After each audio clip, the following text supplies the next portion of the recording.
Each tire is actually set at a different pressure as you come around to it. The right rear, we usually run about 8 or 9 pounds in the right rear. This has got 9.5, so we're just going out for wheel packing right now. And on the left rear, this will be the least amount of the 4. It's got 4 pounds in that. And on the front, we'll run about 10 on the left and about 12 on the right. So why the difference between the tires? No, that's hard to explain. The right rear, if you go any lower on the right rear, the tire will start to hold under, and you'll be losing traction. If you go higher on the right rear, it'll be too hard and you would also lose traction. So between 7 and 10 pounds is about what you guys, figured out is the best. And, on the left, there's not a whole lot of weight on the left, because the car's turning. So, we can go lower pressure on the left.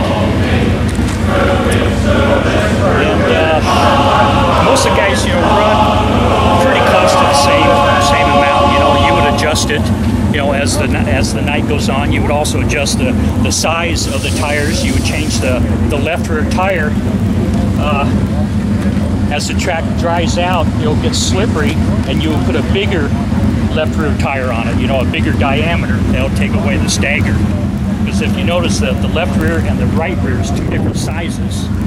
Like the right rear, right now, that's about 103 inches around, and the left rear is only like 95 inches around.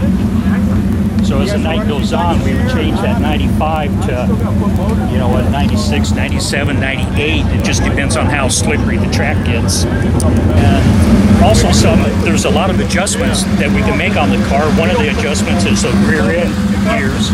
That's a quick change rear end where we can change the gears from track to track. A bigger track will require a different gear ratio. There's no transmissions in the car. There's no clutch. It's just a direct drive. There's just a U-joint coming off of the crank onto the drive shaft straight to the rear end. This will be a mud cover that goes over the wheels, because a lot of times, if you didn't have that, the mud would pack into the wheel, and it'll add weight to the car, which you don't want, and also it might cake up on one side and it'll throw it off of balance too, and then you'll start to get a really bad shake and vibration. Is that a quick release wheel? It's just one big nut on here.